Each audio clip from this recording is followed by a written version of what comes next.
بسم اللہ الرحمن الرحیم جی، بہت شکریہ دوبارہ مواجہہ کرنے کے لیے، سامنے آنے کے لیے۔ گزشتہ کل ہم نے ایک دوسرے موضوع پر گفتگو کی تھی اور سمجھنے کی کوشش کی تھی کہ جو مذہب ہے، جس کو ہم مذہب کہتے ہیں، جو دین ہے جس پر ہمارا ایمان ہے اور ہم یہ چاہتے ہیں کہ خود بھی اس پر عمل کریں اور اپنے بچوں کو بھی اس سے آگاہ کریں، اس کے سورسز کیا ہیں، وہ انیشیٹ کہاں سے ہوتا ہے، اس کو اخذ کیسے کیا جاتا ہے، کوئی چیز ریلیجن کیسے بنتی ہے۔ تو اس پر ہم نے کل تفصیلی گفتگو کی۔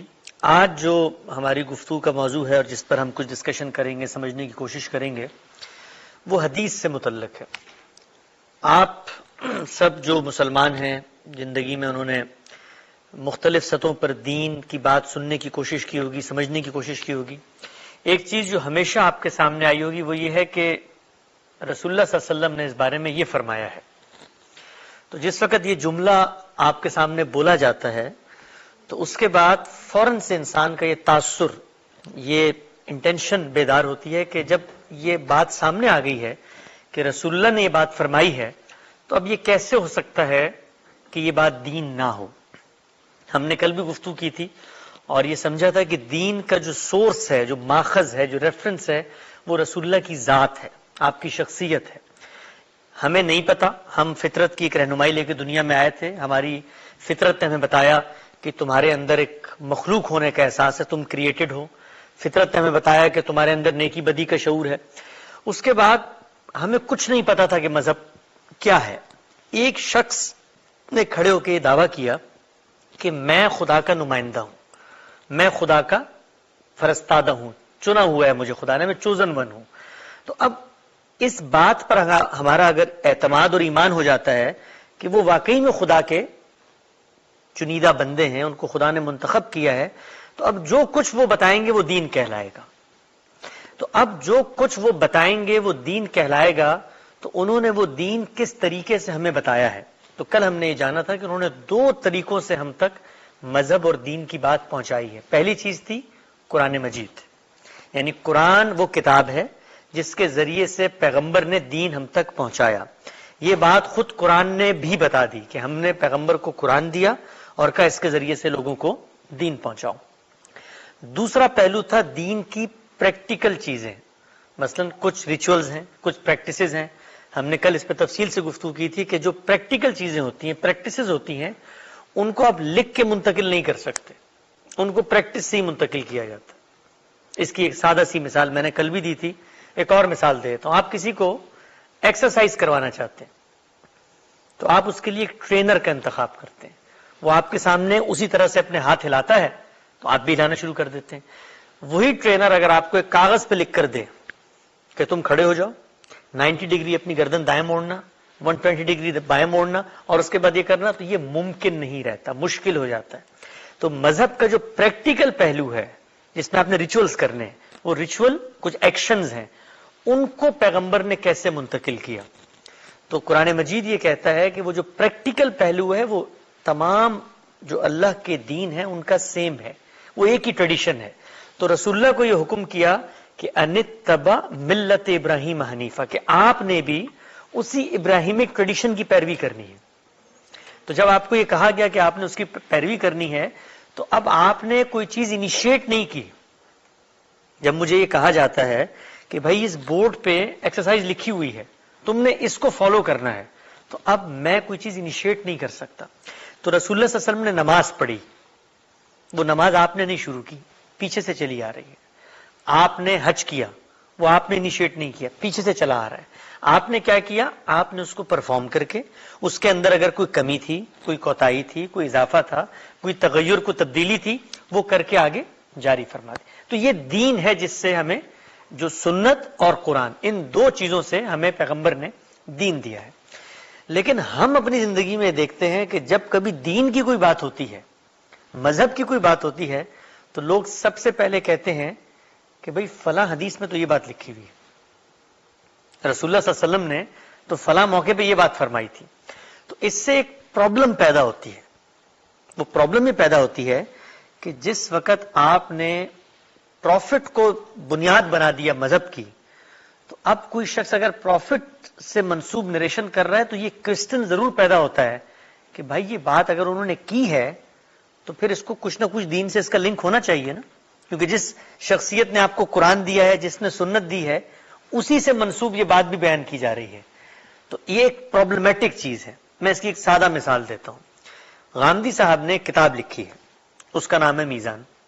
ٹھیک ہے، میں یا بہت سارے دیگر لوگ ان کے اسٹوڈنٹ ہیں، ان کے ساتھ پڑھتے ہیں، لکھتے ہیں، کام کرتے ہیں. ہم اگر یہاں بیٹھ کر آپ کو یہ بتائیں کہ غامدی صاحب نے ایک موقع پہ یہ بات کہی تھی، ٹھیک ہے، آپ لوگ اس بات پر اعتماد رکھتے ہیں، جانتے ہیں، ان کے ساتھ بھی ہمیں چلتے پھرتے دیکھا ہے، تو آپ لوگ کہیں گے یار جب یہ آدمی یہ بات کر رہا ہے تو مطلب انہوں نے اگر یہ کی ہوگی تو پھر اس کو سمجھنا چاہیے نا، کیونکہ یہ بات یوں نہیں ہے کہ کوئی ہوا میں اڑ کے کہہ رہا ہے. ایک وہ آدمی بات کر رہا ہے جو کم سے کم ان کے ساتھ چلتا پھرتا کی نظر آیا ہے. تو اب آپ کیا کریں گے؟ آپ کے کان کھڑے ہو جائیں گے. آپ کہیں گے اچھا یہ بات اگر کہی ہے تو ہم اس کی تحقیق کرتے ہیں، کیونکہ جو کچھ انہوں نے کہا ہے وہ تو ان کی کتاب میں لکھا ہوا ہے. تو اگر یہ بات جو انہوں نے کہی ہے یہ اس سے مختلف ہے تو کیوں کہی ہے؟ تو یہ وہ نیچرل فطری سوال ہے جو ہر انسان کے ذہن میں اٹھتا ہے. ہم نے کل قرآن مجید کے بارے میں جانا کہ وہ کیا ہے، کیسے منتقل ہوا ہے. سنت کے بارے میں جانا کیا ہے، کیسے منتقل ہوئی ہے. دین کے سورسز یہ دو چیزیں ہیں. اس سے پہلے فطرت ہے، فطرت میں آپ کے خالق کا شعور ہے اور نیکی بدی کا احساس ہے. اس کے بعد حدیث جب آپ کے سامنے آتی ہے تو ایک خالی ذہن ہو کر، جس کو آپ کہتے ہیں سیکولر مائنڈ سیٹ کے ساتھ، بالکل سب چیزوں کو، مذہب کو اور باقی چیزوں کو ایک منٹ سائڈ پہ رکھ کر، ضروری ہے کہ ہم غور کریں کہ جس چیز کو آپ حدیث کہہ رہے ہیں وہ ہوتی کیا ہے، وہ اپنی ذات میں چیز کیا ہے. تو حدیث عربی زبان کا ایک لفظ ہے، اس کا مطلب ہوتا ہے بات. تو حدیث سے رسول کا مطلب ہوتا ہے رسول اللہ کی باتیں. جس وقت یہ کہا جاتا ہے کہ رسول اللہ صلی اللہ علیہ وسلم نے مختلف موقعوں پر باتیں کی ہیں اور یہ باتیں لوگوں نے منتقل کی ہیں، ظاہری بات ہے میرے سامنے اگر رسول اللہ صلی اللہ علیہ وسلم موجود ہوں تو میں گواہی دے سکتا ہوں کہ جی انہوں نے مجھے یہ بات کہی تھی، لیکن لوگوں نے منتقل کی ہے. تو سب سے پہلی چیز جو انسان کی علم اور عقل کہتا ہے کہ اس کی کوئی ذمہ داری اللہ کے رسول پر نہیں ہے. کیوں؟ اس لیے کہ اس کو لوگوں نے، ایک ایک آدمی نے منتقل کیا ہے. مثال دیتا ہوں، میں اس مجلس میں بیٹھا ہوں، آپ اٹھ کے باہر جاتے ہیں، باہر جانے کے بعد میری گفتگو سے ایک تاثر لیتے ہیں اور لوگوں میں بیان کرنا شروع کر دیتے ہیں. تو آپ مجھے ایمانداری سے بتائیے کہ آپ کی جو انٹرپریٹیشن ہے، آپ نے جو بات پرسیو کی ہے، کیا میں اس کا ذمہ دار ہوں کہ وہ جو کچھ آپ کے منہ سے نکلے وہی میں نے کہا ہوگا؟ مطلب یہ تو علم اور عقل کا کوئی تقاضا ایسا نہیں ہے جو اس بات کو مان سکے. تو سب سے پہلی بات یہ ہے کہ رسول اللہ صلی اللہ علیہ وسلم سے منسوب جو باتیں ہیں وہ لوگوں نے بیان کی ہیں، ان کی کوئی ذمہ داری رسول اللہ صلی اللہ علیہ وسلم کے اوپر نہیں عائد ہوتی. قرآن رسول اللہ صلی اللہ علیہ وسلم نے بیان کیا ہے، اس کو ایک آدمی نے نہیں سنا، دو آدمیوں نے نہیں سنا، ہزاروں نے سنا. ان ہزاروں نے لاکھوں کو سنایا، ان لاکھوں نے کروڑوں تک پہنچایا. ان کے اندر اس بات کا امکان ہی نہیں ہے کہ وہ کسی آیت کی کمی کر دیں، کسی شوشے کو بدل دیں، کسی زیر زبر کو تبدیل کر دیں. اس لیے کہ جیسے وہ یہ کام کریں گے تو لوگوں کی اتنی بڑی تعداد اس کو پیرلل منتقل کر رہی ہے کہ ایک شخص اٹھے گا اور اس کو کہے گا کہ تم نے بالکل غلط کیا. اس کی میں ایک مثال دیتا ہوں. قومی ترانہ، نیشنل ایتھم، ہر بچہ پڑھتا ہے. پورے ماحول میں آپ امریکہ میں جہاں چلیں پھریں، لوگ جو یہاں رہتے ہیں وہ جانتے ہیں قومی ترانہ کیا ہے. ایک شخص اٹھ کے کل قومی ترانے کے اندر تبدیلی کر دیتا ہے تو اس تبدیلی کو ویریفائی کرنے کے لیے، پکڑنے کے لیے کیا کوئی مشکل پیش آئے گی؟ کوئی مشکل پیش نہیں آئے گی. کیوں؟ اس لیے کہ وہ جو چیز جس میں تبدیلی کی گئی ہے وہ ہزاروں لاکھوں لوگوں کے درمیان پھیلی ہوئی ہے. تو حدیث کا معاملہ یہ نہیں ہے. حدیث رسول اللہ صلی اللہ علیہ وسلم سے منسوب وہ باتیں ہیں جو ایک آدمی نے سن کر آگے منتقل کی. تو پہلا پوائنٹ جو ہمیشہ ذہن میں رہنا چاہیے ہے وہ یہ کہ حدیث کی کوئی ذمہ داری رسول اللہ صلی اللہ علیہ وسلم پر نہیں ہے. اس لیے کہ لوگوں نے بیان کیا، رسول نے بیان نہیں کی. رسول نے کہی ہوگی، اس پہ ہم سمجھیں گے کہ کہی ہے نہیں کہی، کیسے ہمارا اطمینان ہوتا ہے، یہ بات کی بات ہے. لیکن پہلا پوائنٹ جو ہمیشہ ذہن میں رکھنا چاہیے جب بھی کوئی حدیث آپ کے سامنے آئے کہ بھائی یہ بات اللہ کے رسول کھڑے ہو کر مجھے نہیں کہہ رہے، ایک بندہ یہ دعویٰ کر رہا ہے کہ اس نے یہ بات سنی تھی. تو ممکن ہے کہ یہ اس میں الفاظ بدل گئے ہوں، ممکن ہے وہ اس بات کو انٹرپریٹ کر سکا ہے نہیں کر سکا، اس کی ذمہ داری رسول اللہ پر نہیں ہے. یہ پہلی بات ہے. دوسری بات یہ ہے کہ جس وقت رسول اللہ صلی اللہ علیہ وسلم نے مختلف مواقعوں پر باتیں کی، ظاہری باتیں کی ہوں گی، وہ اللہ کے رسول بھی تھے اور ایک انسان بھی تھے، اور رسول ہونے کے ساتھ ساتھ وہ صرف یہ نہیں کہ وہی پڑھ کے سناتے تھے، گفتگو بھی کرتے تھے، وہ ایک زندگی بھی جیتے تھے، ان کی ایک شخصیت بھی تھی، ان کا ایک ماحول بھی تھا، وہ لوگوں کے سوالوں کے جواب بھی دیتے تھے، وہ لوگوں کے ساتھ ایک محبت کے کلمات بھی کہتے تھے، سفر بھی کرتے تھے، وہ ایک بھرپور زندگی گزارے سے ہم اور آپ گزار رہے ہوتے ہیں. ہم اور آپ اگر کسی ذمہ داری پر فائز ہوں، مثلا ہم مسجد کمیٹی کے صدر ہیں یا ہم اسٹیٹ کے گورنر ہیں، تو کچھ ہماری آفیشیل ذمہ داریاں ہوتی ہیں، لیکن کچھ ہماری پرسنل لائف بھی ہوتی ہے، تو ہم اس میں گفتگو بھی کرتے ہیں، بات بھی کرتے ہیں، سب کچھ کرتے ہیں. تو رسول اللہ صلی اللہ علیہ وسلم جس وقت دین دیتے تھے تو وہ تو لوگوں کو جمع کر کے، لوگوں کو بٹھا کر، پڑھ کر، سنا کر، اس کو محفوظ کرنے کا اہتمام کر کے اس انداز میں دیتے تھے. یعنی جب قرآن دیتے تھے تو آپ نے نماز میں قرآن پڑھا، آپ نے لوگوں کے مجمع کے سامنے قرآن پڑھا، اس کو لوگوں نے یاد کر لیا، آپ نے ان سے پھر سنا، پھر اگلے دن آپ نے نماز میں پڑھا، پھر لوگ اس کو ڈسکس کر رہے ہیں، آپ نے پھر سنا. پورے معاشرے میں ایک چیز ہے جو ریویو ہو رہی ہے اور سب اس کو یاد بھی کر رہے ہیں، لکھ بھی رہے ہیں، ہزاروں لوگ ہیں. لیکن آپ نے کسی موقع پہ کوئی گفتگو کی تو اس گفتگو کے پس منظر میں رسول اللہ صلی اللہ علیہ وسلم کی یہ خواہش نہیں ہے کہ میں دین کی کوئی بات یا دین کا کوئی حکم تم لوگوں میں منتقل کر رہا ہوں.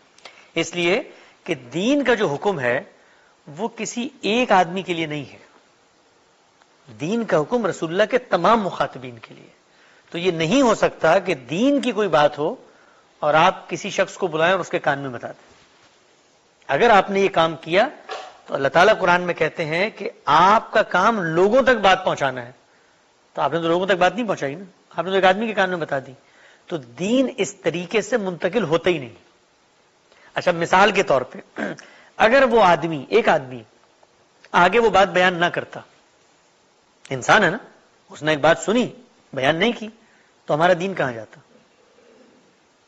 یعنی ہمارا جو دین ہے، جو اسلام ہے، یا مثال کے طور پہ حدیث کی جو کتابیں ہمارے سامنے ہیں، امام بخاری کی کتاب ہے، امام مسلم کی کتاب ہے، مسند احمد بن حنبل ہے، انہوں نے لوگوں سے سن کے روایتیں لکھی ہیں. ان کو اگر وہ آدمی نہ ملتا، اس آدمی سے ملاقات نہ ہوتی، یا اس آدمی کا انتقال ہو جاتا، تو دین کہاں جاتا؟ تو دین کو منتقل کرنے کے لیے جو میڈیم یوز کیا گیا ہے وہ یہ میڈیم ہی نہیں ہے.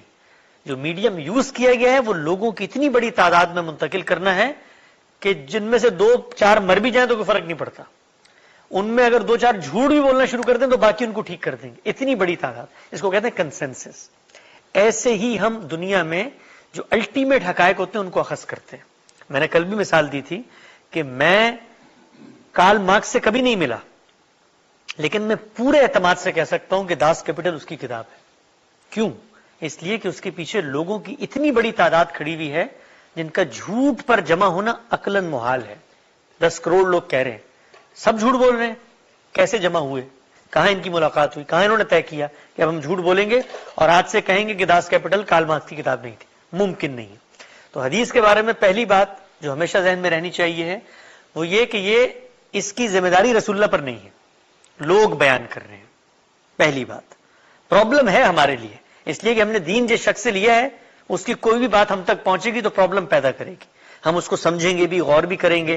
اگر وہ دین کے مجموعی فریم سے مختلف ہوگی تو ہمارے ذہن میں سوال بھی اٹھے گا، بھئی یا تو بتانے والے نے غلطی کی ہے یا رسول اللہ نے بات کی ہے تو کیوں کی ہے.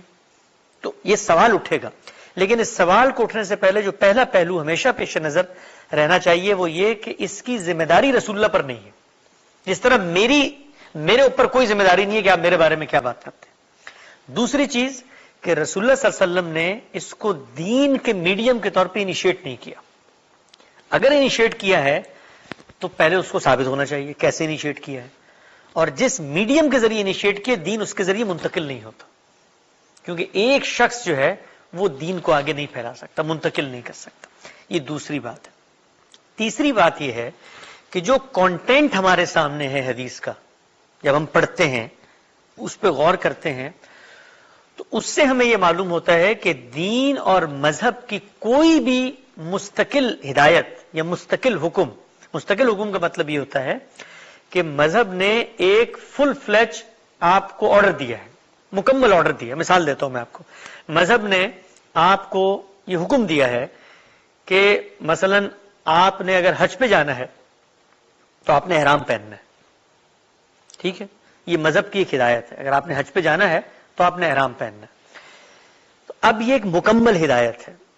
یہ مکمل ہدایت پورے ذخیرہ حدیث کو آپ پڑھ لیں، کسی ایک دینی حکم کے بارے میں آپ کو نہیں ملے گی کہ وہاں پر انیشیٹ کر کے یہ بات بتائی گئی ہو کہ آؤ مسلمانوں میں تمہیں بتاتا ہوں کہ حج کیسے کرنا ہے، آؤ مسلمانوں میں تمہیں بتاتا ہوں کہ نماز کیسے پڑھنی ہے. تو تیسری چیز جو ہمیشہ پیش نظر رہنی چاہیے وہ یہ کہ حدیث جو ہے وہ دین کا کوئی مستقل حکم مکمل ہدایت انیشیٹ کر کے بیان ہی نہیں کرتی. یہ جو تیسرا پوائنٹ ہے یہ اس کے کانٹینٹ پہ غور کر کے واضح ہو جاتا ہے. کوئی شخص مثال کے طور پہ کہتا ہے کرتی ہے، بہت سارے لوگ کہتے ہیں، علماء کہتے ہیں کرتی ہے. بھائی آپ کیسے کہہ رہے ہیں کہ نہیں کرتی؟ اس کی ایک مثال میں دے دیتا ہوں آپ کو. علماء یہ کہتے ہیں کہ قرآن مجید میں کہیں ذکر نہیں ہے کہ آپ نے درندے نہیں کھانے، جو جانور ہوتے ہیں مطلب شیر ہے، چیتا ہے، یہ نہیں کھانا. قرآن میں کہیں نہیں لکھا ہوا. یہ تو رسول اللہ صلی اللہ علیہ وسلم نے ایک موقع پہ بتایا ہے. تو ایک مستقل بات ہے کہ نہیں ہے؟ یعنی یہ سوال پیدا ہو سکتا ہے نا کہ بھائی جب قرآن مجید میں ایک مستقل چیز ذکر نہیں ہوئی اور حدیث میں آ گئی ہے تو آپ کا دعویٰ یہ ہے کہ ایک پوری بات، ایک پورا حکم بیان نہیں ہو سکتا. تو بیان تو ہو گیا ہے، اب آپ کیا کریں گے؟ اس کا جواب یہ ہے جو کل میں نے بتایا تھا کہ دین کا جو سورس ہے آپ نے اس پورے سورس میں اس کو پہلے ویریفائی کیا ہی نہیں کہ وہاں موجود ہے کہ نہیں ہے. وہ سورس صرف قرآن اور سنت نہیں ہے، وہ ایک اور سورس تھا اور جس سے ہم نے ابتدا کی تھی، وہ انسان کی فطرت. انسان کی فطرت، اس کی نیچر، اس کا سافٹ ویئر جو بلٹ ان انہیرنٹ اس کی ریم ڈال دی گئی ہے اس کے دماغ میں اللہ کی طرف سے، اس کے اندر یہ ہدایت موجود تھی. انسان کا عرف، اس کی عادت، اس کی طبیعت، اس کی شخصیت، اس کا وجدان، اس کا شعور، اس کا عقل، اس کا احساس، یہ سب کچھ کہتے ہیں کہ درندے نہیں کھانے. آپ نے، انسان درندے نہیں کھاتا، انسان کو درندگی سے اباہ ہے.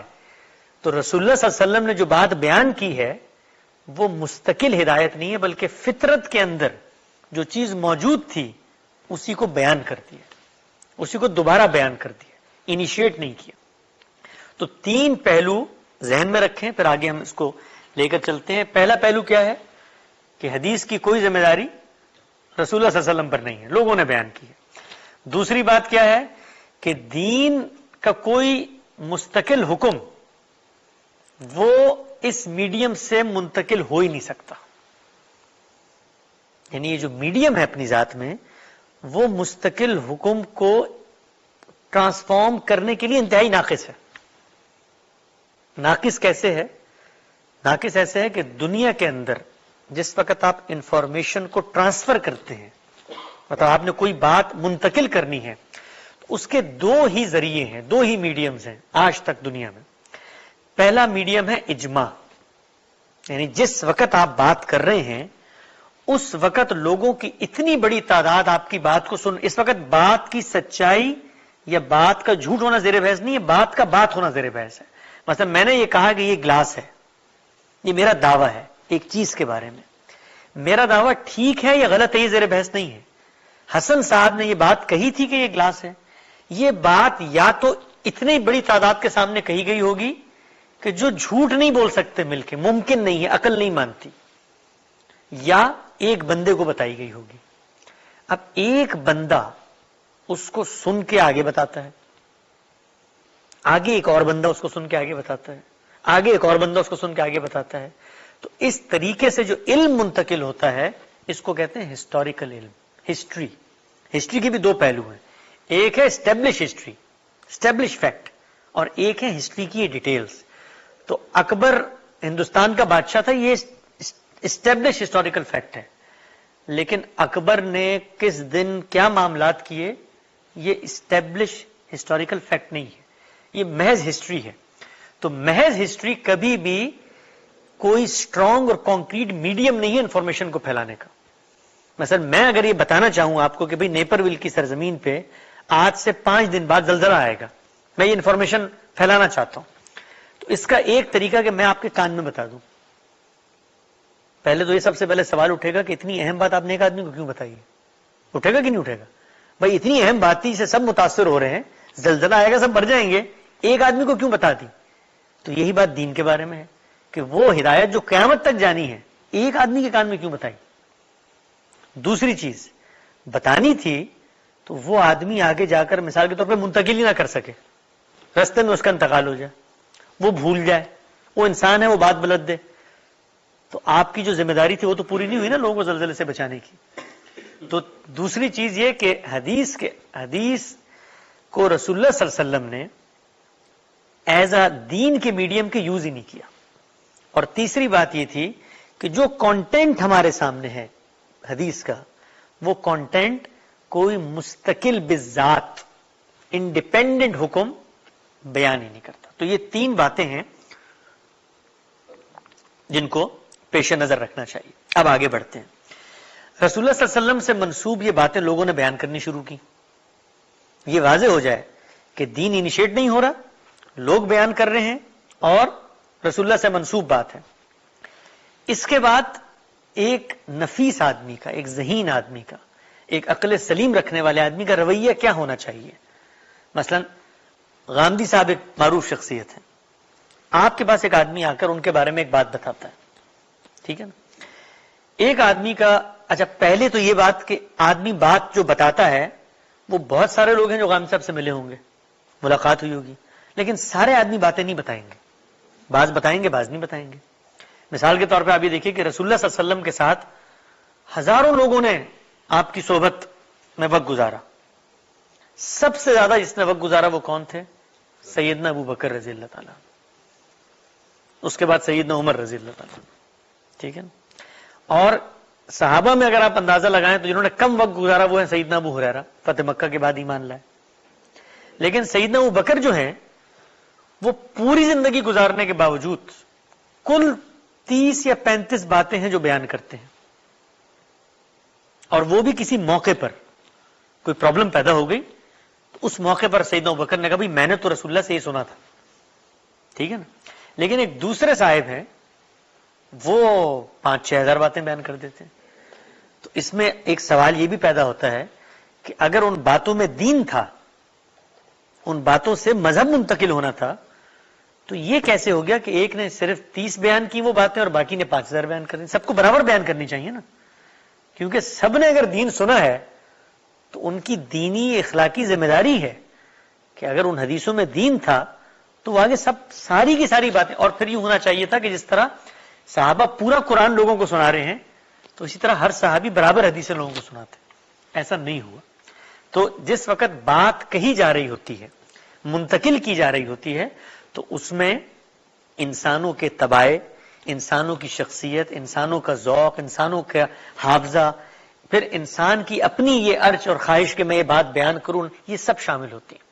تو جب یہ باتیں سامنے آنا شروع ہوئی لوگوں نے، ظاہری بات ہے، مثلا مثال دیتا ہوں میں آپ کو، ایک شخص ہے اس نے رسول اللہ کو نہیں دیکھا، رسول اللہ دنیا سے رخصت ہو گئے، کسی صحابی سے ملاقات ہو گئی، تو ایک نیچرل چیز ہے نا، وہ پوچھے گا بھائی رسول اللہ صلی اللہ علیہ وسلم کیسے تھے، کہیں ملاقات ہوئی تمہاری ان سے، تو کیا بات کی تھی انہوں نے، کیسے کپڑے پہنے ہوئے تھے، ساتھ کون تھا، تو کھانا کھایا، کچھ کیا کھاتے تھے، کہاں پھرتے تھے. تو ایک نیچرل چیز ہے یہ. ہم بھی انسانوں کے بارے میں، مطلب ہم کسی بڑی سیلیبریٹی کے کسی جاننے والے سے ملاقات ہو تو ہم بھی یہ خواہش رکھیں گے کہ اس سے پوچھیں اچھا وہ کہاں رہتے ہیں، کیا کرتے ہیں، کیسے باتیں کرتے ہیں. تو آپ ان کو چھوڑیں، علماء کے بارے میں پوچھتے ہیں. لوگ مجھ سے غامدی صاحب کے بارے میں پوچھتے ہیں، بھائی آپ ان کے ساتھ رہتے ہیں، ان کے کیا معمولات ہیں، ان کو کبھی غصے کی حالت میں آپ نے دیکھا ہے، کبھی وہ آپ نے مطلب وہ لطیفہ سناتے ہیں نہیں سناتے، بہت ساری باتیں، نیچرل انسانی نفسیات ہے. تو جس وقت یہ باتیں سامنے آنا شروع ہوئی، صحابہ سے لوگوں نے پوچھی تو صحابہ نے بیان کر دی. بعض نے اس معاملے میں بہت احتیاط سے کام لیا، اس لیے کہ رسول اللہ صلی اللہ علیہ وسلم کو بھی یہ احساس تھا کہ بھائی ظاہری بات ہے میں ایک اللہ کے رسول کی حیثیت سے یہاں رہ رہا ہوں، میری بہت ساری باتیں ہیں جو لوگ سنیں گے تو آپ نے بڑی سختی سے تنبیہ کی کہ جس نے کوئی غلط بات میری طرف منسوب کی تو جہنم میں ٹھکانہ بنایا آپ نے. تو اس احساس کے ساتھ بعض لوگوں نے بہت ہی کم اکا دکا باتیں بیان کی, بعض نے بہت ساری باتیں بیان کر. یہ بیان کرنے کا جو عمل ہوا اس سے ایک انفارمیشن کا چنک وجود میں آ گیا. اب یہ مختلف جگہوں پہ لوگ باتیں بیان کر رہے ہیں, مختلف مجلسوں میں بات بیان ہو رہی ہے. صحابہ دنیا سے رخصت ہو گئے, آگے لوگ آ گئے, انہوں نے کہا میں نے تو سنا تھا فلاں آدمی سے. تابعی آ گئے, تابعی نے کہا جس نے صحابی سے ملاقات کی اس نے اپنے بیٹے کو بتا دی, بیٹے نے آگے بتا. تو اس سے معاشرے کے اندر یہ باتیں گردش کرنے لگی. جب یہ گردش کرنے لگی تو ہمارے جو محدثین تھے, یعنی کچھ جو علماء تھے اس زمانے میں, آج سے مطلب رسول اللہ صلی اللہ علیہ وسلم کی دنیا سے رخصت ہونے کے تقریباً 100 سال کے بعد ہی, آفٹر 100 ایئرس, 100 ایئرس میں تو باتیں بیان ہونا شروع ہو گئی, ادھر ادھر سے باتیں بیان ہو رہی. انہوں نے یہ کہا کہ بھائی جی جو باتیں بیان ہو رہی ہیں ان کو تو کچھ نہ کچھ ریگولیٹ کرنا پڑے گا نا, ان کو جاننا چاہیے کہ کون سی باتیں ٹھیک ہیں کون سی باتیں غلط ہیں. تو کیوں نہ ہم ایک میکینزم بنائیں اور اس میکینزم سے اس کو ویریفائی کریں. انہوں نے ایک میکینزم بنایا, اور آپ اگر آج بیٹھ کر پیچھے 1200 سال پہلے جائیں تو آپ کو حیرت ہوگی کہ وہ میکینزم اتنا سائنٹیفک ہے, اتنا اسٹرکچرل ہے, اتنا نیچرل ہے کہ اگر آج بھی آپ کو یہ کام دیا جائے تو آپ وہی میکینزم بنائیں گے. اور غامدی صاحب نے اپنی کتاب میں بھی لکھا ہے اور وہ بیان بھی کرتے ہیں کہ مسلمان اپنی ہسٹری میں کسی ایک علم پر اگر فخر کر سکتے ہیں اور دنیا کو بتا سکتے ہیں کہ ہم نے بھی علم کی دنیا میں کام کیا ہے, ریسرچ ورک کیا ہے, تو وہ یہ علم ہے جو حدیث کو ویریفائی کرنے کا اسٹرکچر بنایا گیا. وہ کیا اسٹرکچر تھا؟ 5 چیزیں تھیں اس کے اندر, اور بہت سادہ, بہت فطری اور بہت ایبسولوٹ. پہلی یہ تھی کہ جو آدمی بات بیان کر رہا ہے اس آدمی کو دیانتدار ہونا چاہیے. بہت نیچرل بات ہے. مطلب آپ کے گھر پہ آ کر ایک صاحب آپ کے پڑوسی کے بارے میں بات کرتے ہیں اور آپ جانتے ہیں یہ بات کہ بھئی یہ آدمی تو بہت گپے وپے مارتا ہے, یہ تو بس پورا دن ادھر کی ادھر کر رہا ہوتا ہے, اور یہ تو مطلب جھوٹ لگائی بجائی کرتا رہتا ہے, آپ کبھی اس کی بات پر کان نہیں کھڑے کریں گے. تو محدثین نے کہا کہ پہلا کرائیٹیریا یہ ہے کہ جس نے بات بیان کی ہے, جو بیان کرے گا, یعنی آدمی کہتا ہے میں نے اپنے ابو سے سنا, انہوں نے دادا سے سنا, انہوں نے صحابی سے سنا, تو صحابی کے بعد جتنے بھی لوگ ہیں, 1 ہیں 2 ہیں 4 ہیں 8 ہیں 10 ہیں, سب کی انویسٹیگیشن ہوگی, سب کے گلی محلوں میں جایا جائے گا, سب کے گھر والوں سے ملاقات کی جائے گی, سب جہاں بزنس کرتے ہیں اس مارکیٹ میں جایا جائے گا. جو انسانی علم کی حد تک جس قدر آپ انویسٹیگیشن کر سکتے ہیں, اور آپ سوچیں کہ اس دور میں جس وقت نہ یہ ذرائع, نہ یہ حالات, نہ یہ وسائل, اس میں ایک ایک آدمی کا پروفائل جمع کرنے کے لیے اس دور میں محدثین نے 2 مہینے کے سفر بھی کیے ہوں. یعنی بغداد میں یہ خبر ملی ایک محدث کو کہ فلاں آدمی نے رسول اللہ سے منسوب یہ بات کی ہے. تو انہوں نے کہا اچھا وہ کہاں رہتا ہے فلاں آدمی؟ انہوں نے کہا وہ تو رہتا ہے دمشق کے کونے پر. انہوں نے کہا چلو ذرا چل کے ملاقات کرتے ہیں, اس سے دیکھتے ہیں, جا کے ویریفائی کرتے ہیں. کیا چیز ویریفائی کرتے ہیں؟ ایماندار ہے. ایماندار کا مطلب یہ ہے کہ اس کے ماحول میں وہ ایماندار ہے. ایک انسانی علم کی حد تک جتنا آپ بیٹی کا رشتہ دینے سے پہلے داماد کے بارے میں ویریفائی کرتے ہیں, یہ کچھ کرتے ہیں نا بھئی, محلے والوں سے پوچھ لیا, جہاں نوکری کرتی ہے وہاں پوچھ لیا, تھوڑا پروفائل دیکھ لی, ایک انسانی اطمینان کی حد تک. لیکن اس اطمینان میں ان کا کرائیٹیریا بہت سخت ہے. ہلکی سی بھنک پڑ جائے ان کو تو کہتے ہیں بس یہ نکل گیا.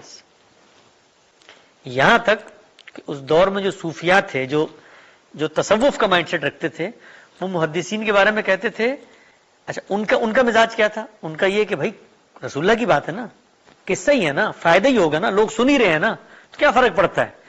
تو جب محدثین نے یہ انویسٹیگیشن شروع کی تو انہوں نے محدثین کو کہا کہ یار آپ تو غیبت کر رہے ہیں بیٹھ کے, آپ تو لوگوں کی ذاتی زندگی میں دخل اندازی کر رہے ہیں. انہوں نے کہا نہیں, ایک شخص نے رسول اللہ سے منسوب ایک پبلک بات کی ہے, تو اب یہ ہمارا حق ہے کہ ہم اس کی پروفائلنگ کریں. پہلی چیز ایماندار. دوسری چیز اس کے اندر میمورائزیشن یا حافظے کی صلاحیت تھی. یہ ضروری نہیں ہے کہ جو آدمی ایماندار ہو بات بھی یاد رکھ سکتا ہو. بہت سارے ایسے لوگ آپ کو دنیا میں ملیں گے کہ بڑے ایماندار ہوں گے، لیکن ایمانداری کا کسی چیز کو یاد رکھنے سے کوئی تعلق نہیں ہے. یاد رکھنا ایک صلاحیت ہے، یاد رکھنا ایک کام الگ ہے، ایمانداری الگ چیز ہے. تو انہوں نے کہا یہ بھی ہم جانیں گے کہ بھائی یہ کوئی سٹھایا ہوا بڈھا تو نہیں تھا جو بات بیان کر رہا ہے، جس کو پتہ ہی نہیں تھا ادھر کی ادھر، ادھر کی ادھر کر دی. ہو سکتا ہے بات اپنے والد سے سنی ہو اور اس کو منسوب کر دی اللہ کے رسول کی طرف. تو ایک ایک آدمی سے، اس کے رشتہ داروں سے، اس کے گھر والوں سے، اس کے خاندان سے، اس کے دوستوں سے، اس کے علاقے کے لوگوں سے، اس کے کاروباری ساتھ، سب سے مل کے پوچھیں گے کہ بھائی حساب کرتا تھا، ٹھیک کرتا تھا کہ نہیں کرتا تھا، 2 اور 2 4 یاد رہتے تھے کہ نہیں رہتے تھے. تو دوسرا کرائٹیریا انہوں نے بنایا حافظہ. ایمانداری پہلا اور دوسرا حافظہ. تیسرا کرائٹیریا انہوں نے کہا کہ بھائی یہ جو آدمی بات بیان کر رہا ہے کہ میں نے اس سے سنی تھی،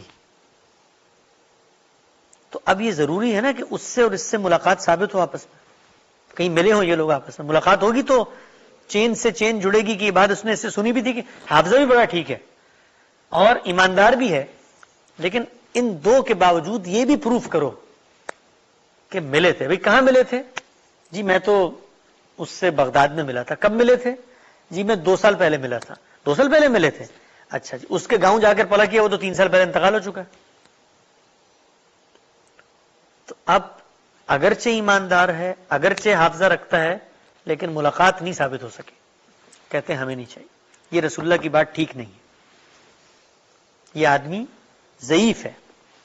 تو یہ 3 باتیں انہوں نے طے کی کس چیز کے بارے میں؟ جو آدمی بات بیان کر رہا ہے. آپ کو حیرت ہوگی، لوگ سوچتے ہوں گے کہ یہ کیسے ہو سکتا ہے کہ ایک آدمی جو ہے وہ رسول اللہ سے منسوب کوئی غلط بات بیان کر دے. مطلب بہت دل گردے کا کام ہے نا. تو محدثین نے اس زمانے میں کئی لوگوں کو پکڑ لیا ان سے یہ سوال کیے، ہاں بھائی کہاں سے سنا ہے؟ تو انہوں نے کہا بھی فلاں نہیں سنا. انہوں نے کہا فلاں نہیں تو ایگزسٹ ہی نہیں کرتا. کہاں ہے فلاں آدمی؟ کہاں رہتا ہے؟ کب ملاقات ہوئی؟ تم تو اس محلے سے باہر ہی نکلی پوری زندگی. تو پکڑ لیا. تو اب پکڑ کے کہا کہ یہ بتاؤ کہ یہ جھوٹ کیوں بولا تم نے؟ آپ کو یہ جان کے حیرت ہوگی، روز واٹس ایپ، فیس بک، انٹرنیٹ میڈیا پہ آپ سنتے ہیں قرآن مجید کی یہ سورت 5 دفعہ پڑھ لیں تو نوکری مل جائے گی. رسول اللہ صلی اللہ علیہ وسلم نے فرمایا کہ گھر سے نکلتے ہوئے اگر یہ سورت کی آیتیں 6 دفعہ پڑھ لیں تو حادثہ نہیں ہوگا. تو قرآن مجید کی سورتوں کے بارے میں جتنی روایات ہیں سب پہ تحقیق ہو چکی ہے، ان میں سے 99.98% ضعیف روایتیں، اور محدثین نے اس کو ضعیف قرار دیا. ان بندوں کو پکڑا اور لکھ دیا اپنی کتابوں میں. کہ ہم نے ان سے پوچھا کہ تم نے یہ کیوں گھڑی بھائی؟ تو انہوں نے کہا کہ ہم یہ دیکھ رہے تھے کہ لوگ جو ہے نا وہ حدیثوں پہ بڑا غور کر رہے ہیں، قرآن مجید نہیں پڑھ رہے. تو ہم نے کہا کیوں نہ رسول اللہ سے منسوب قرآن کی باتیں بیان کرتے ہیں، اسی بہانے قرآن پڑھنا شروع کر دیں. تو محدثین نے ان کو پکڑ لیا. انہوں نے کہا نہیں، جھوٹی بات ہے. تو آپ یہ بتائیے کہ جو 3 کرائٹیریا ہیں، یہ جو 3 چیزیں ہیں، یہ علم اور عقل اور ریشنلٹی اور خرد اور شعور اور آگئی، ان سب کے کتنے قریب ہیں. یعنی آج بھی ہمیں کسی شخص کے بارے میں جاننا ہو کہ یار وہ جو بات کر رہا ہے ٹھیک کر رہا ہے کہ نہیں کر رہا، تو ہم اس شخص کے بارے میں جب کوئی چیز جانیں گے تو یہ 3 چیزیں. تو کل کتنی تھی؟ 5. 3 شخص کے بارے میں ہیں، 2 کانٹینٹ کے بارے میں. اس میں آدمی پروف ہو گیا، ایماندار بھی ہے، حافظہ بھی اچھا ہے، اور ملاقات بھی ہو گئی. بات کا کیا بیان کر رہا ہے؟ مثلا بات یہ بیان کر رہا ہے کہ رسول اللہ صلی اللہ علیہ وسلم نے فرمایا شرک کرو. تو انہوں نے 2 کرائٹیریا بات کے بارے میں بنائے کہ بات قرآن مجید کے خلاف نہیں ہو سکتی، اور دوسری بات علم اور عقل کے مسلمات کے خلاف نہیں ہو سکتی. مثلا رسول اللہ نے فرمایا بھی سورج تو روز مغرب سے نکلتا ہے. اب یہ بات اپنی ذات میں عقل کے خلاف ہے. تو یہ فقہا کا کرائٹیریا، محدثین کا کرائٹیریا ہے کہ جو بات قرآن مجید کے خلاف ہوگی، اگرچہ وہ سب کچھ ٹھیک ہے پیچھے والا، ہم نہیں قبول. رسول اللہ قرآن کے خلاف بات کیسے کر سکتے ہیں؟ اور جو بات علم اور عقل کے خلاف ہوگی اس کو بھی ہم قبول نہیں کریں گے. تو یہ 5 چیزیں ہیں. جس کے بعد انہوں نے کمپائلیشن شروع کی، کمپائل کرنا شروع کیا، ویریفائی کرنا شروع کیا. لیکن یہ ویریفیکیشن کا عمل بھی کون کر رہے تھے؟ انسان کر رہے تھے. تو عمل بالکل ٹھیک ہے، کرائیٹیریا بھی بالکل ٹھیک ہے، لیکن ایسا بھی ہوا کہ ایک شخص کی پروفائلنگ میں غلطی ہو گئی. ہوتا ہے نا. تو ایک صاحب کے نزدیک ایک شخص قابل اعتماد ہے تو دوسرے کے نزدیک وہ قابل اعتماد نہیں ہے. تو مختلف لوگوں نے اپنے اپنے مجموعے بنائے تو روایتیں آپ کے سامنے آ گئی. جس وقت مجموعے بنائے تو انہوں نے کیا کیا کہ جو بات سنی اس کو لکھ دیا، جتنی بات سنی اتنا لکھ دیا. دوسرے صاحب نے جتنی بات سنی اتنی لکھ دی، اور پھر لکھتے وقت خود اپنی تقسیم بھی کی. رسول اللہ صلی اللہ علیہ وسلم کی گھر کی باتیں، یا رسول اللہ صلی اللہ علیہ وسلم کی لباس سے متعلق باتیں، یا رسول اللہ صلی اللہ علیہ وسلم کی سفر کی باتیں. تو ہوا یہ کہ بہت ساری ایسی باتیں جو اگر پوری پکچر میں رکھ کے آپ دیکھتے تو ان کا ایک مختلف معنی تھا، لیکن جس وقت آپ نے اس کو ایک مجرد قول کے طور پر لے کر ایک جگہ پر پلیس کر دیا تو اس میں وہ بات نہیں رہی. مثال سے سمجھاتا ہوں اس بات کو. رسول اللہ صلی اللہ علیہ وسلم نے ایک موقع پہ فرمایا ما اسفل من الکعبین ففی النار، جس کا پائنچا ٹخنے سے نیچے ہوا وہ جہنم میں جائے گا. اس لحاظ سے اگر آپ دیکھیں تو ہم سارے اس وقت جہنم میں جا چکے ہیں، کیونکہ ہم میں سے کسی کا پائنچا ٹخنے سے اوپر نہیں ہوتا. اللہ کے رسول کی حدیث ہے. اچھا، اس حدیث کو ویریفائی کر لیا انہوں نے، بندہ بھی ٹھیک، حافظہ بھی ٹھیک، ملاقات بھی ثابت، اور وہ یہ کہتے ہیں قرآن کی بھی خلاف نہیں ہے اور عقل کی بھی خلاف نہیں ہے، اس لیے کہ بھئی اللہ کے رسول نے دین دیا ہے نا. اچھا، یہ 5 چیزیں ماننے کے باوجود وہ یہ بھی مانتے ہیں کہ اس میں دین کے حکم بھی بیان ہوئے، مستقل حکم بیان ہوئے جو ہم شروع میں سمجھ چکے ہیں کہ نہیں ہو سکتے. تو کوئی مسئلہ نہیں، رسول اللہ نے کہہ دیا بھئی کیا بگ ڈیل ہے، پائنچے نیچے ہوں گے آپ جہنم میں جائیں گے. تو اس پر پہلا سوال یہ پیدا ہوتا ہے کہ بھائی یہ بات تو قرآن مجید کے خلاف ہے، اس لیے کہ جنت اور جہنم میں جانے کا کرائیٹیریا بیان ہوا ہے. ایک آدمی اللہ پر ایمان رکھتا ہے، اللہ کے رسول کو مانتا ہے، نماز روزہ حج زکات کرتا ہے، سب کچھ نیک عمل صالح کرتا ہے، وہ بھائی پائنچا اس کا نیچے ہو گیا تو وہ جہنم میں جائے گا. کس اصول پر؟ کون سا اخلاقی عقلی علمی اصول ہے؟ تو اب یہ بات کھڑک پیدا کرتی ہے. اب اگر آپ ہسٹری میں جا کر وہی بات تلاش کریں، خود سے کچھ نہیں کرنا، آپ نے کتاب میں لکھا ہوا ہے، کتاب میں پوری بات ایک جگہ پہ لکھی ہوئی ہے، آدھی بات ایک جگہ پہ لکھی ہے، آپ نے اس کو جمع کیا، کلیکٹ کیا، تو کلیکٹ کیا تو پتا چلا کہ وہ بات تو بالکل ہی کچھ اور ہے. عرب کے اندر جو متکبرین، جو پراؤڈ اور وینٹی رکھنے والے لوگ ہوتے تھے، وہ ایسے کپڑے پہنتے تھے، کپڑا ویسی نایاب تھا، جو جب چل رہے ہوں تو زمین پر، آپ نے دیکھا ہوگا پنجاب کے دیہاتوں میں بھی وہ جو اوباش سے لوگ ہوتے ہیں، وہ چادریں وادریں لپیٹ کے اور کپڑے ان کے زمین پہ لٹکتے ہوئے جا رہے ہیں اور یوں وہ زمین پہ اکڑ کے چل رہے ہیں، ان کو کہتے ہیں خیلا، متکبرین. ایک خارج میں ایک چیز ایگزسٹ کرتی ہے. تو رسول اللہ صلی اللہ علیہ وسلم نے ایک موقع پہ ان کے بارے میں کہا کہ جن لوگوں نے پائنچے نیچے کیے خیلاءن، ایک دوسری روایت میں معلوم ہو گیا ہمیں، اسی موقع پہ ایک دوسرے آدمی وہ بات بتا رہے ہیں کہ رسول اللہ نے کہا جس نے تکبر کی نیت سے وہ پائنچے نیچے کیے وہ جہنم میں جائے گا. اب بات بالکل ٹھیک ہو گئی، کیونکہ تکبر ایک ایسی چیز ہے کہ جو آپ کو جنت میں جانے سے روک سکتا ہے. دین کا اصول پورا ہو گیا. اسی روایت میں آتا ہے کہ سیدنا ابوبکر سامنے بیٹھے تھے، انہوں نے کہا یا رسول اللہ میری جو یہ تہبند ہے یہ ٹھہرتی نہیں ہے. تھوڑا وزن ان کا اس طرح کا تھا کہ وہ تہبند نیچے چلی جاتی تھی. تو رسول اللہ نے کہا معاذ اللہ، اللہ معاف کرے، آپ کو تکبر کرنے والوں میں سے تھوڑی ہیں. تو جب یہ پوری بات آپ نے سمجھی تو اس سے کیا سینس ڈیولپ ہوا؟ ایک بالکل مختلف. تو اس سے ایسنس کیا حاصل ہوا کہ اصل میں تکبر ایک ایسی چیز ہے، اس کی علامت ہے جس سے بچنا چاہیے. تو ممکن ہے آج کے دور میں تکبر کی علامت آئی فون 10 بن جائے، لوگ ملتے کسی کے سامنے بیٹھ کے اپنا فون رکھیں اور پراؤڈ اور وینٹی شو کرنا چاہیں. ممکن ہے پائنچے اوپر کرنا تکبر کی علامت بن جائے.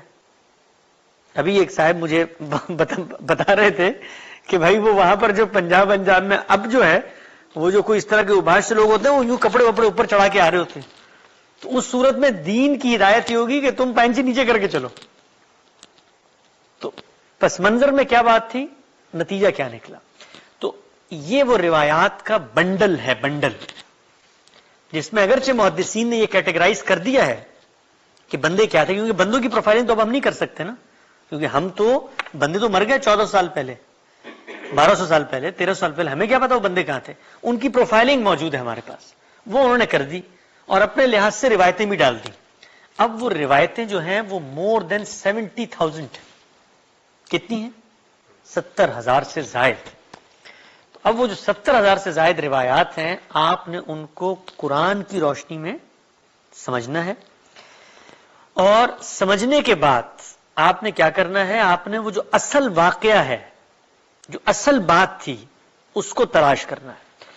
تو دیکھیں میں نے یہاں پر 3 چیزیں لکھی ہیں. حدیث پر جو ہم کام کر رہے ہیں اس کی ضرورت کیوں محسوس ہوئی، وجہ کیا ہے اس کی. پہلا یہ کہ حدیث رسول اللہ سے منسوب وہ باتیں ہیں جو لوگوں نے اپنے فہم کے مطابق منتقل کر دی ہیں. دوسری، رپورٹنگ کے سارے عمل میں بہت ساری ایسی باتیں ہیں جو پس منظر، اطلاق، توضیحات کے بغیر منتقل ہوئی ہیں. اور تیسری، ان باتوں کی غلط تشریحات نے دینی فکر پر، لوگوں کا جو مذہبی نالج ہے اس پر بہت نیگیٹو اثرات ڈالے.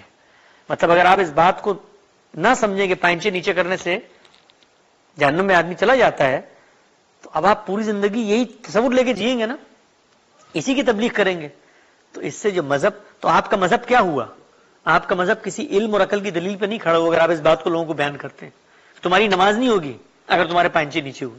بھائی اس کی کیا وجہ نماز نہیں ہوگی؟ تو یہ وہ وجہ ہے جس وجہ سے اس پورے کام کو ری انٹرپریٹ کرنے کی ضرورت محسوس ہوئی. جب یہ ضرورت محسوس ہوئی تو پہلے یہ کہ ضرورت جو محسوس ہوئی اس کی چند نمایاں مثالیں میں آپ کو بتا دیتا ہوں. ایک مثال میں نے ابھی بیان کی. ایک اور مثال، رسول اللہ صلی اللہ علیہ وسلم نے بعض موقعوں پر مشرکانہ تصویریں بنانے سے منع کیا. کل ہم نے یہ جانا تھا کہ شرک ایک ان ایتھیکل ایکٹ ہے.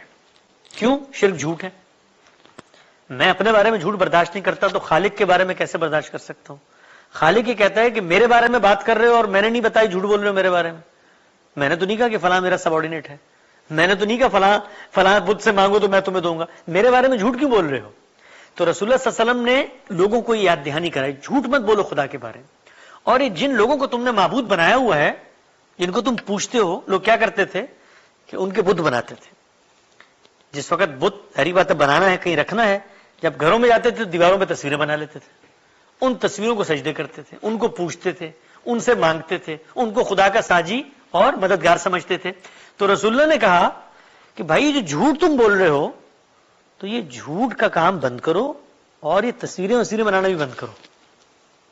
اب ہوا کیا کہ جب یہ بات ایک آدمی نے سنی، اس نے آگے منتقل کی، تو جن صاحب نے اس سے وہ بات لی، اس کو لیتے ہوئے انہوں نے شرک کا لفظ ان کے پاس نہیں پہنچا.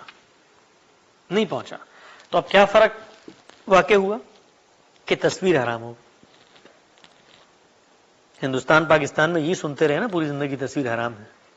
تو امریکہ آگے کھنچوانی شروع کی ہوگی یا وہاں بھی کھنچواتے ہوں گے مولوی صاحب کو بغیر بتائے، ورنہ تصویر تو حرام ہی تھی، بچپن سے ہی سونا بھی تصویر حرام ہے.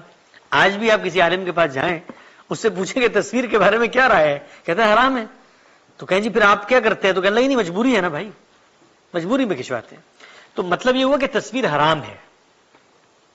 یہ دین کا پرسیپشن ہے جو قائم ہو گیا.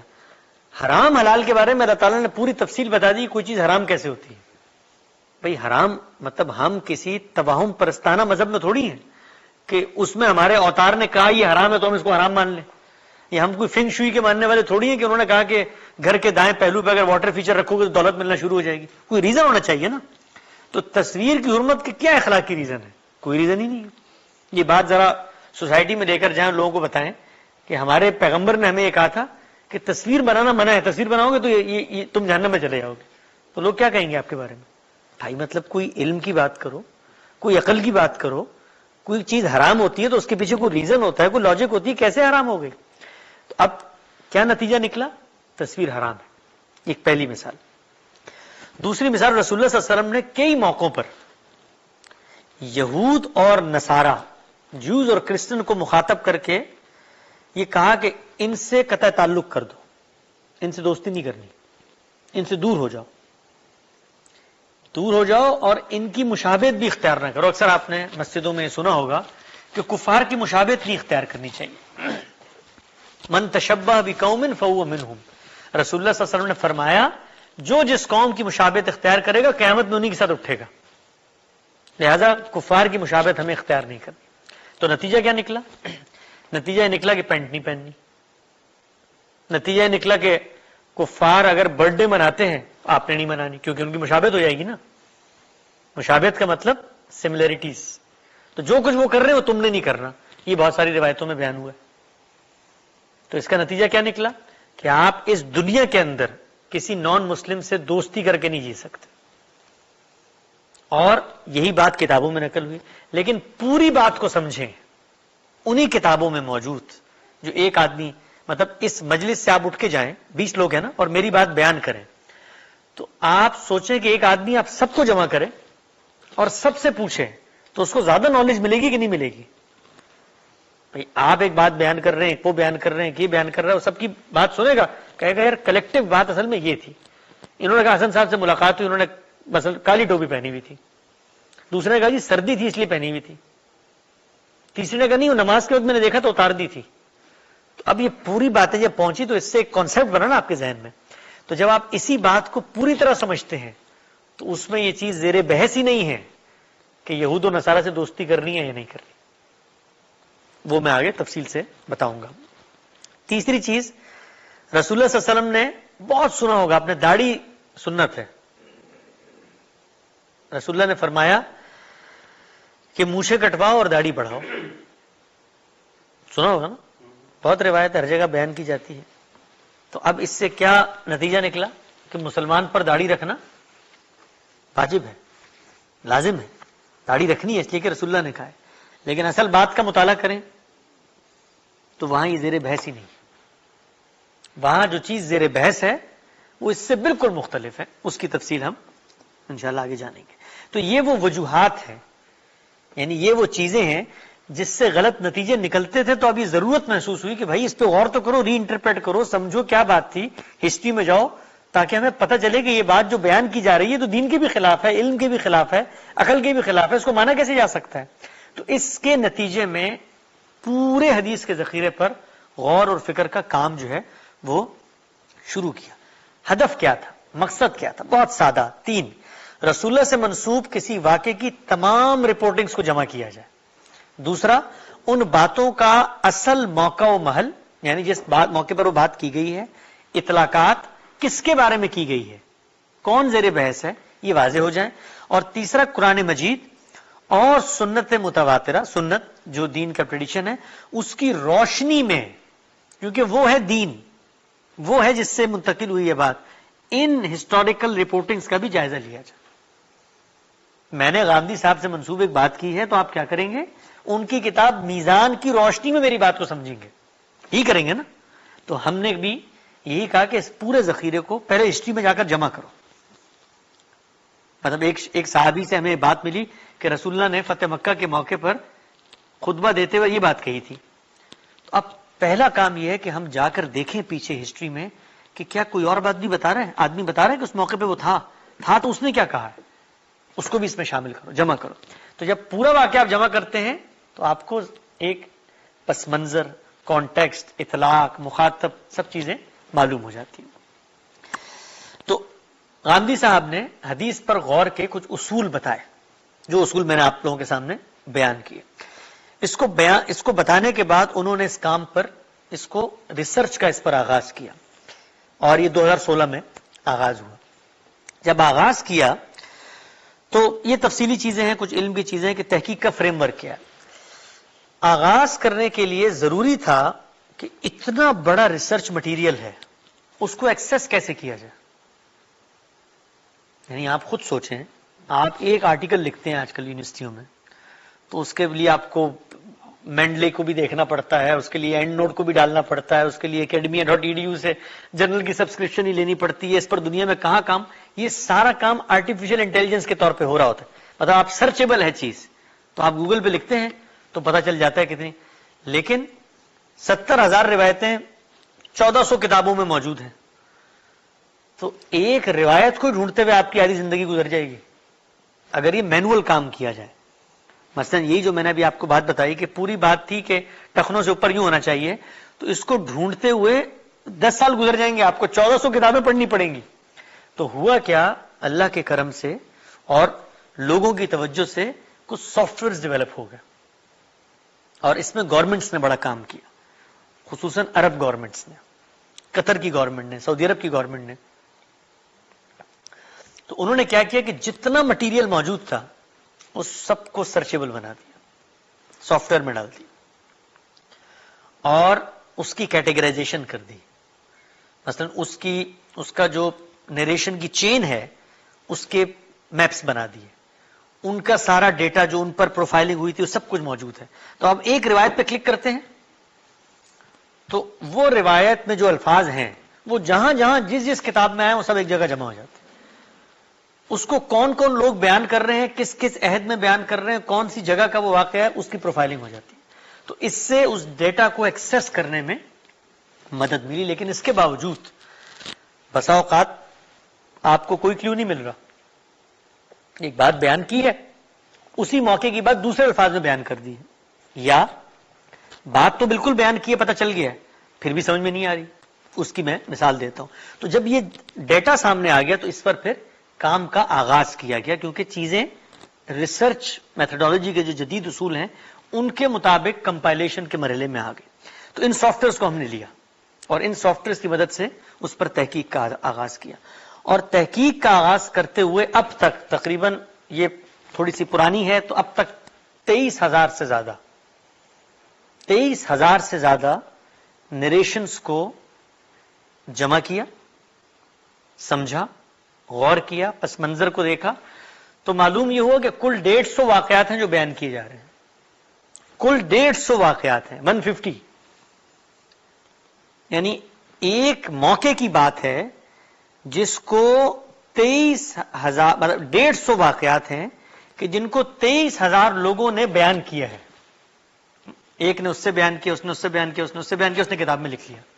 اسی واقعے کو ایک دوسرے شخص نے بیان کیا, اس نے بیان کیا, اس نے بیان کیا, اس نے لکھ دیا. مختلف لوگ بیان کر رہے ہیں. لیکن جب آپ ان کو کلیکٹ کرتے ہیں, ان پہ غور کرتے ہیں, دیکھتے ہیں کہ کون سے کریکٹر زیر بحث ہے, کس جگہ بات ہو رہی ہے, تو معلوم ہوتا ہے واقعہ تو ایک ہی ہے.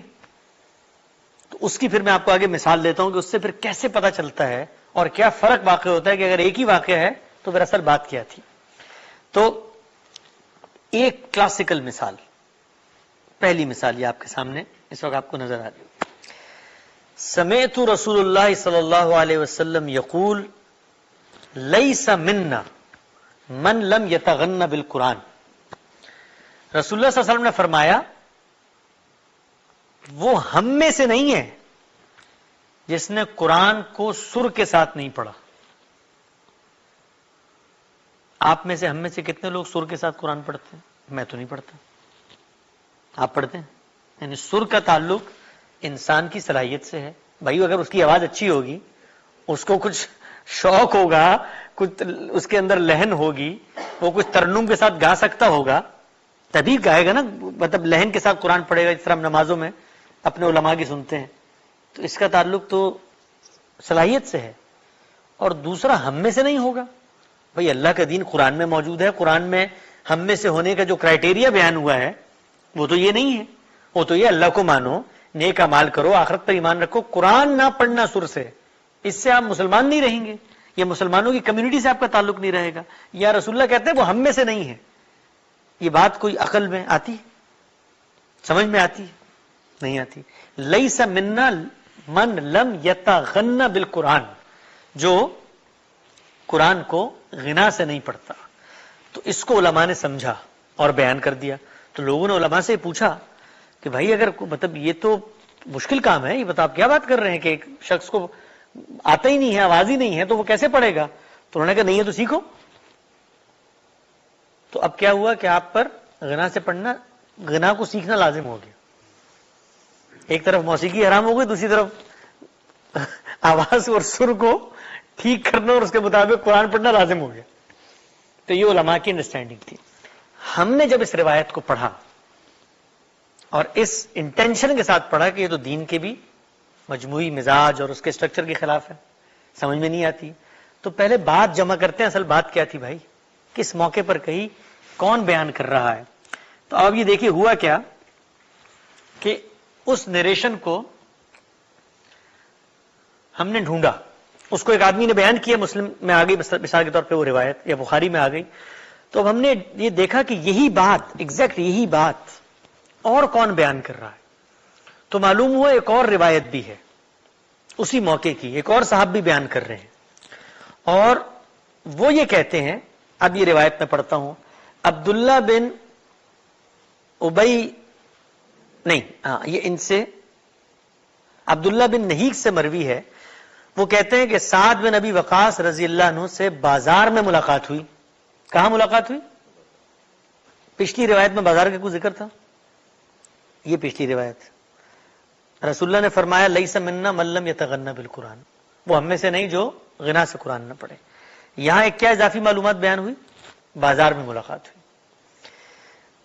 انہوں نے مجھے دیکھتے ہی کہا تم لوگ کمائی کرنے والے تاجر بن گئے ہو. بازار میں صحابی نے کھڑے ہو کر دکانداروں سے کہا کہ تم لوگ صرف بس اسی میں لگے رہتے ہو، تجارت ہی کرتے رہتے ہو، کمائی کرنے والے تاجر بن گئے ہو. میں نے رسول اللہ سے سنا ہے، آپ نے فرمایا، اب آگے وہی بات ہے، من لم یتغنى بالقرآن لیس منا. اب ہم نے جب اس پہ غور کیا تو معلوم یہ ہوا کہ تغنى بالقرآن ایک لفظ ہے نا، یہ غنا کے معنی میں بھی آتا ہے، اور کوئی شخص اگر غنی نہ ہو اس بات سے تو اس معنی میں بھی آتا ہے. قرآن مجید نے اس کو اس معنی میں استعمال کیا ہے، وَوَجَدَكَ عَائِلًا فَأَغْنَا. تو کیا مطلب ہے کہ تمہارے پروردگار نے تمہیں محتاج ہدایت پائے تو تمہیں کیا کر دیا؟ غنی کر دیا. غنی کا کیا مطلب ہے؟ غنی کا مطلب یہ ہے کہ تم ایک چیز کو ڈھونڈ رہے تھے تو ہم نے تمہیں دے دیا، تمہیں اب اس کی ضرورت باقی نہیں رہی. تو ابھی جو اوپر روایت ہے، صحابی نے بازار میں کھڑے ہو کر کہا، تاجروں کو کہا کہ بھائی یہ جو تم کماتے ہو، تم کیا سمجھتے ہو کہ اصل کمائی یہی ہے؟ وہ بھائی رسول اللہ نے فرمایا ہے اصل کمائی وہ ہے، کیا ہے؟ قرآن. جس کو قرآن ملا اور وہ اس کو ملنے کے بعد ہدایت کے معاملے میں غنی نہیں ہوا، وہ ہم میں سے نہیں. تو اب یہ بات بازار میں کھڑے ہو کے تاجروں کو کہی جا رہی ہے جو کمائی میں لگے ہوئے ہیں کہ بھائی کمائی صرف یہ نہیں ہے، وہ جو قرآن کی ہدایت ہے، تم سمجھتے ہو کہ کما کر غنی ہو گئے ہو. رسول اللہ نے فرمایا تم لوگوں کو قرآن جیسی ہدایت میں نے دی اور وہ لینے کے بعد بھی فلفل نہیں ہوئے تم، تو پھر تم کیسے مسلمان؟ تو اب یہ بات عقل میں آتی ہے؟ بالکل آتی ہے. سمجھ میں آتی ہے؟ بالکل آتی ہے. قرآن کے مطابق ہے؟ بالکل مطابق ہے. کتنی گہری بات اس کے اندر پوشیدہ ہے. آج کے مسلمانوں کو اگر کہا جائے کہ بھائی تم مسلمان ہو اور مسلمان ہونے کے باوجود قرآن نہیں پڑھا تو کیا فائدہ؟ قرآن سے بہرایاب نہیں ہوئے تو کیا فائدہ؟ قرآن ملا اور پھر بھی غنی نہ ہوئے ہدایت کے معاملے میں تو کیا فائدہ؟ تو کتنی مبنی پر موقع بات ہے. تو یہ بات تھی جس کو غلط انڈرسٹینڈ کیا گیا، تو اس کا کیا نتیجہ نکلا. آخری مثال، اس کے بعد پھر گفتگو کا خاتمہ کریں گے اور آپ سوالات کرنا چاہیں تو سوال کر سکتے ہیں. بہت مشہور روایت ہے یہ، اور اس روایت کو اگر آپ دیکھیں تو بہت غیر مسلم جو ہیں وہ پوچھتے بھی ہیں مسلمانوں سے اس کے بارے میں. رسول اللہ نے فرمایا لا يموت رجل مسلم الا ادخل اللہ مکانہ النار یہودیا او نصرانیا. رسول اللہ نے فرمایا ہر مسلمان جو دنیا سے رخصت ہوتا ہے تو اللہ اس کی جگہ ایک یہودی یا ایک نصرانی کو جہنم میں ڈال دیتے ہیں. سمجھ میں آتی؟ بھائی اللہ میاں نے اگر جہنم میں ڈالنا ہی ہے تو اس مسلمان کو ڈالیں جس نے غلطی کی ہے، اس کی جگہ بیچارے یہودی کا کیا قصور ہے، اس کی جگہ اس کو ڈال دیتے ہیں. اچھا قرآن مجید نے پورا کرائٹیریا بتایا ہے کہ جنت میں جانے کا کرائٹیریا کیا ہے، تو وہ یہودی بیچارہ اس چکر میں کیوں جا رہا ہے جہنم میں کہ مسلمان مر گیا تو اللہ میاں اس کی جگہ یہودی کو جہنم میں ڈال دیں گے. روایت کہاں کی ہے؟ صحیح مسلم. آتی نا واٹس ایپ پہ لکھا ہوتا ہے آخر میں صحیح مسلم، مسند احمد، صحیح ترمذی، سنن ابن ماجہ، سنن نسائی، لکھا ہوتا ہے نا سنن مسند طیالسی، مسند ابو داؤد اور مصنف ابن ابی شیبہ، مصنف عبد الرزاق، سب نام لکھے ہوتے ہیں اس میں. تو یہ سب نام لکھنے سے وہ بات سمجھ میں نہیں آ جاتی، اس بات کے کانٹیکسٹ کو سمجھنا ہوتا ہے. اب یہ کیا بات ہے بھائی، کیا بات کر دی رسول اللہ صلی اللہ علیہ وسلم نے؟ نہ عقل میں آتی، نہ قرآن میں، نہ کسی استدلال میں. آپ ذرا غیر مسلموں کو دعوت پیش کرتے ہیں، ان کو دعوت پیش کرتے ہوئے بتائیں ہمارے رسول نے آپ لوگوں کے بارے میں فرمایا ہے کہ جب ہم مریں گے نا تو ہماری جگہ آپ کو جہنم میں ڈال دیں گے. تو اس حدیث کو پڑھنے کے بعد جو تصور ذہن میں بنتا ہے وہ یہ کہ جنت صرف مسلمانوں کے لیے ہے اور یہود اور نصارہ نے جلنا ہے اس میں. لیکن اب ہم نے کیا کیا؟ ہم نے یہ کیا کہ یہ بات ایک صاحب نے بیان کی، ٹھیک ہے جی. ہم نے دیکھا کہ یہ جو ٹکڑا ہے، یہ جو بات ہے، یہ کیا کسی اور نے بھی بیان کی ہے؟ ڈھونڈا، تلاش کیا.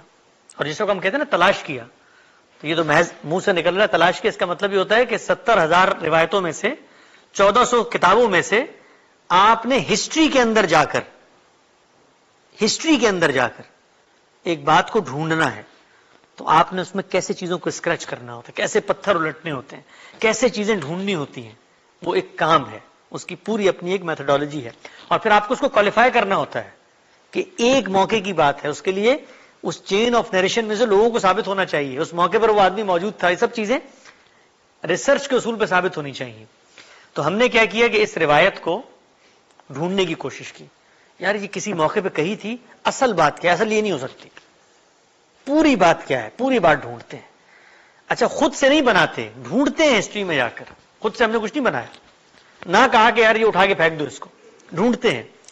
تو جب ڈھونڈا تو اب آپ لوگ دیکھیے گا کہ ڈھونڈنے کے بعد کیا بات ملی، اصل بات کیا تھی اور کیا بات رہ گئی.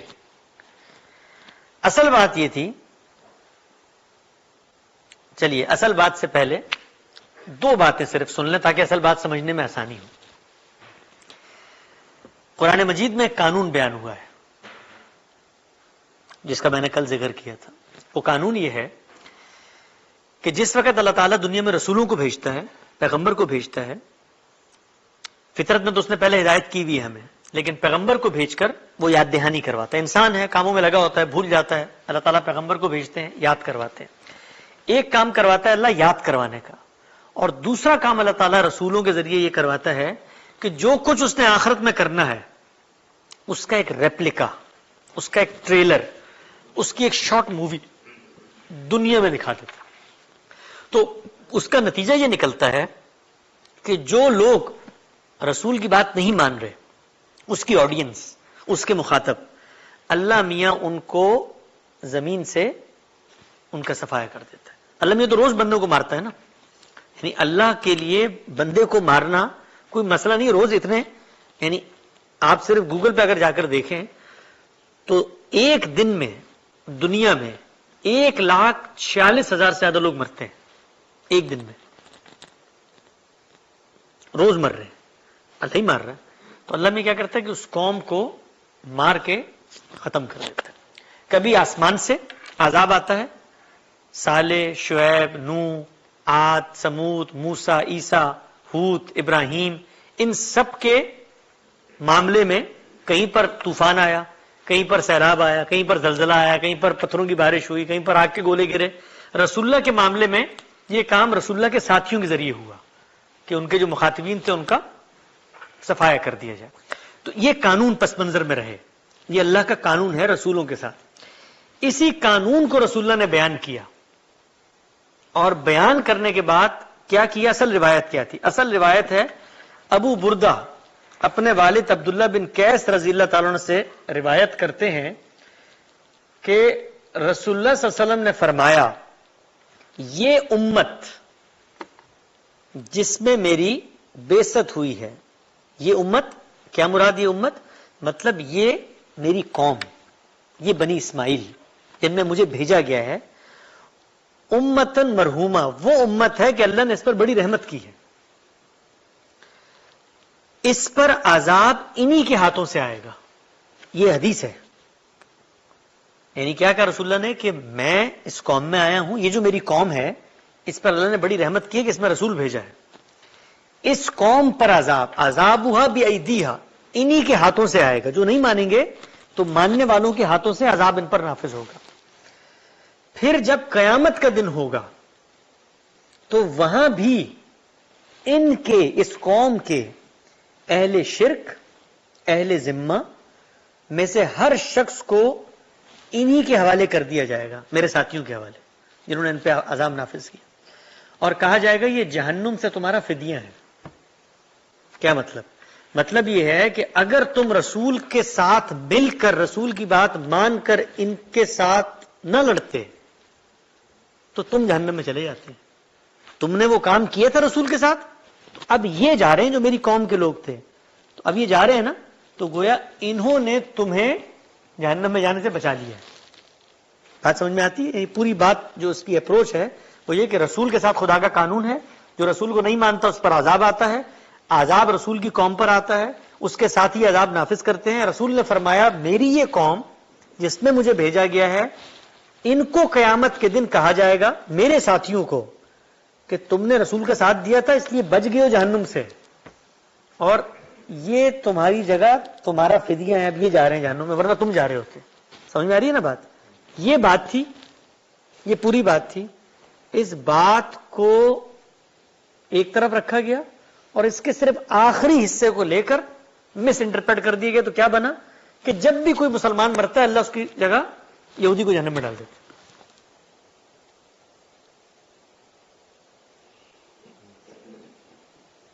یعنی ایک بات جو ایک کانٹیکسٹ, ایک پس منظر, ایک خاص سیاق سباق متعین لوگوں کے بارے میں کہی گئی, اس کو آپ نے جنرلائز کر دیا. تو یہ وہ مسئلہ ہے جو حدیث کی غلط انٹرپریٹیشن سے پیدا ہوتا ہے. تو پوری گفتگو کا 2 منٹ میں خلاصہ کر لیتے ہیں جو کچھ آج ہم نے سیکھا سمجھا. پہلی بات حدیث کے بارے میں, حدیث کی کوئی ذمہ داری رسول اللہ پر نہیں ہے. کیوں؟ کیونکہ لوگ بیان کر رہے ہیں. حدیث کو رسول اللہ صلی اللہ علیہ وسلم نے دین بتانے کے لیے انیشیٹ نہیں کیا, دین بتانے کے لیے انیشیٹ نہیں کیا. جب دین بتانے کے لیے انیشیٹ نہیں کیا تو کسی بھی حدیث میں کوئی بات بیان ہو, وہ دین کے کسی اصل بات کو ریپلیکیٹ تو کر سکتی ہے, اس کو سمجھا تو سکتی ہے, اس میں اس کی تفصیل تو کر سکتی ہے, لیکن اس میں اضافہ نہیں کر سکتی, اس میں کمی نہیں کر سکتی. کیونکہ دین اصل کیا ہے؟ قرآن اور سنت میں. اسی لیے ہم کہتے ہیں کہ سنت جو ہے وہ حدیث سے, بھائی میرے آئی پیڈ میں نہیں ہے, یہ ویسے ہی چل رہا ہے, کل بھی آ گیا تھا.